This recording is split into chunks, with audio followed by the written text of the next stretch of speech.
IPOs. We are following the trends of this year, and we're going to talk about some telehealth IPOs. So the first one is GoodRx. This IPO'd at the end of September. Its stock is actually pretty flat since then. Part of that reason being that Wall Street analysts have issued ratings on it that show they are not exactly excited about this stock. So this is not a typical telehealth stock. It's a little bit under the radar. They don't have a platform for telehealth visits with a doctor.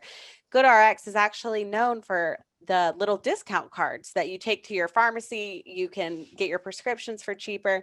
But it did recently launch a telehealth platform that compares telehealth services. So it's much more focused on the cost comparison side of things.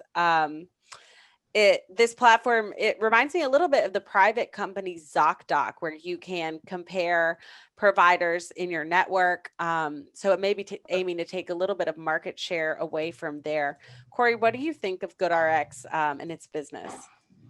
90% of GoodRx's revenue still comes from those coupons you mentioned earlier, which essentially connect you to a pharmacy benefits manager, which how many of our listeners do you think understand what a pharmacy benefits manager is? I would say a small percent. We can definitely briefly touch on those, and I'll drop some of the tickers of those into the chat too. Okay, pharmacy benefit manager essentially is a company that healthcare plan sponsors hire to negotiate on their behalf. Healthcare plan sponsors may only represent 1,000 employees, whereas if they join a PBM, pharmacy benefits manager, that pharmacy benefits manager has millions of people. So when that pharmacy benefits manager negotiates with a drug manufacturer, it can negotiate a lower price.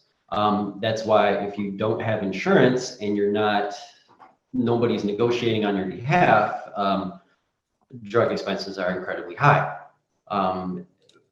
By getting one of those coupons, it immediately connects you through to one of those pharmacy benefits managers who gets a small fee and shares some of that with GoodRx. If it takes that long to explain how you make money, I really don't think anybody should be investing in this stock unless you are completely fully aware of how all of this works in the first place. Absolutely. They're middlemen. But the people tend to like these cards. It doesn't really the cards are free, so it doesn't take anything for their, patients to get these discounts.